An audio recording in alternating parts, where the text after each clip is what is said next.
Alright,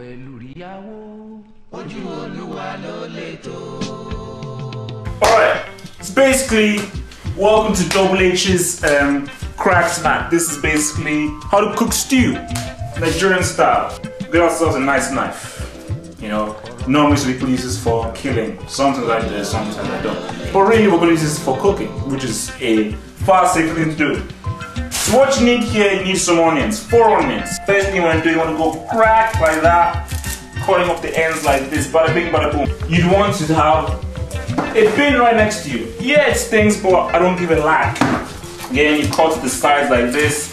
Get rid of a lot of brown stuff, okay? You don't want that brown stuff in there, you know. Yeah, people say, oh yeah, half for why you didn't, because I want to, I don't care, man, okay? It's my crack. Here comes the next stage now. First of all, make sure that all of the brown stuff is gone. Since the stuff is going to be going into the blender, it's very important that you cut them up in as little small pieces as possible. Because if the pieces are too big, it's going to be very hard to blend. It is much more easy to blend if these things are as small as possible. So you want to just cut this thing as small as possible. Cutting it as small as possible. Oh, whoa, okay, see, it's on, it's against my eye, but the thing, that's why I wash shades, you know, because, you know, this thing can make you cry, baby. You know, remember, small pieces as possible. We just want to just leave this out. Leave this out, but you'll see why we'll need this afterwards. Leave this out there. As small pieces as possible. See, these are too big. Remember, watch your things, be very, very careful, people. Okay, I've seen limbs, I've seen faces being cut open in the kitchen.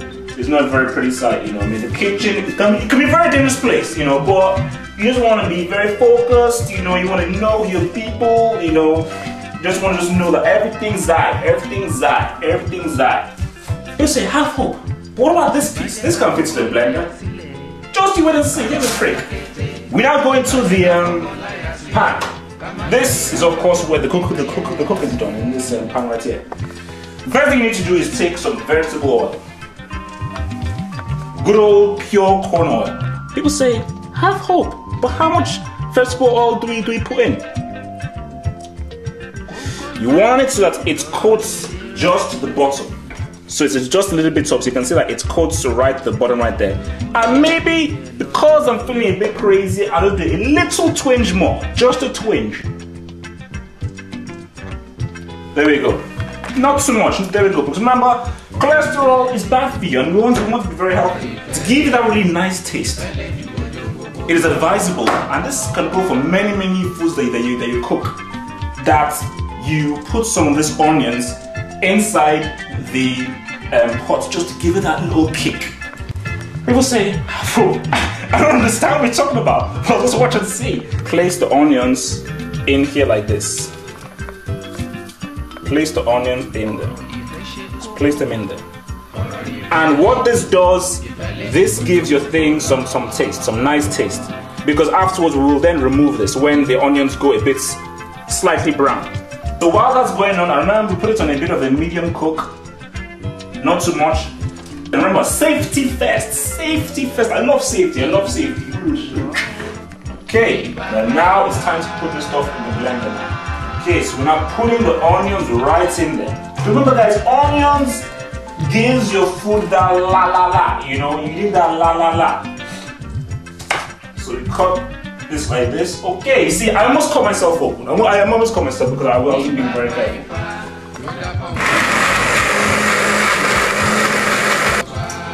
Beautiful, we are all good to go.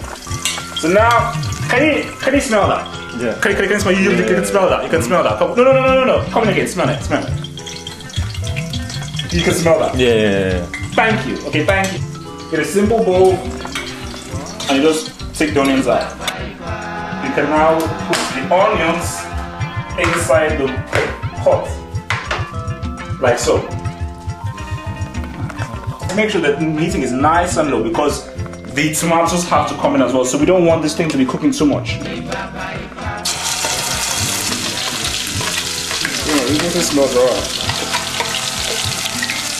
Take 3 cans of peeled plum tomatoes in tomato juice. Put it all in like that. 3 tomatoes inside like that. Bada bing, bada boom.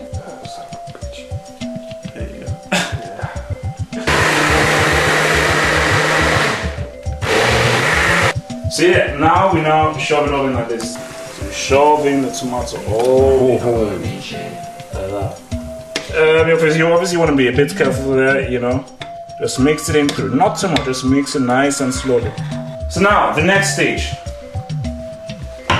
the extra ingredients: curry powder, dried thyme. Secret ingredients, so I can't give you the name, but the code name of this is called Double H is back. Okay, and this is a rare ingredient from Nigeria, right here from Nigeria. So I'm not going to tell you what it is, but basically it gives you that extra kick. Peppers, you know, obviously nice peppers like this, blah blah blah blah. Knorr cubes, a tablespoon of dried thyme. Nice and full like this. Tablespoon of curry powder. Bada bing. 2 packets of Knorr cube.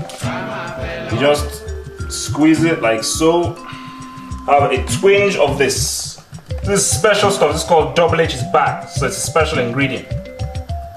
So if you don't have this thing called Double H is back, a replacement of this is ground white pepper. It does the same trick. Want peppers. Now you want 5 of these things.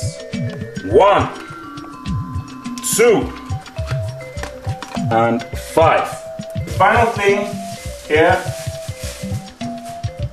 we have this special thing. And remember again, you don't need this, guys. Okay? You don't actually need this. You just have a twin of that. You don't need this stuff, but it's just some extra stuff. A quarter of a teaspoon of salt. Move it around there like that. Garlic salt.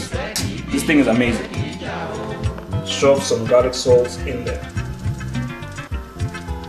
Shove it around there like that. Just mix it all together. Mix it all like that.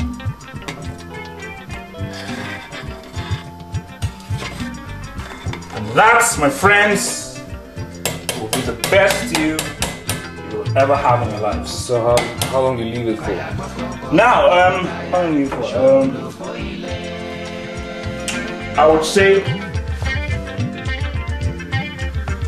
putting it a bit more like this.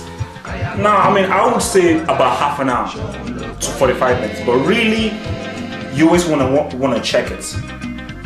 And you basically what you do, you basically check it, and after, let's say, half an hour, 35 minutes, you turn off the fire. When you turn off the fire, leave it for about 5-10 minutes.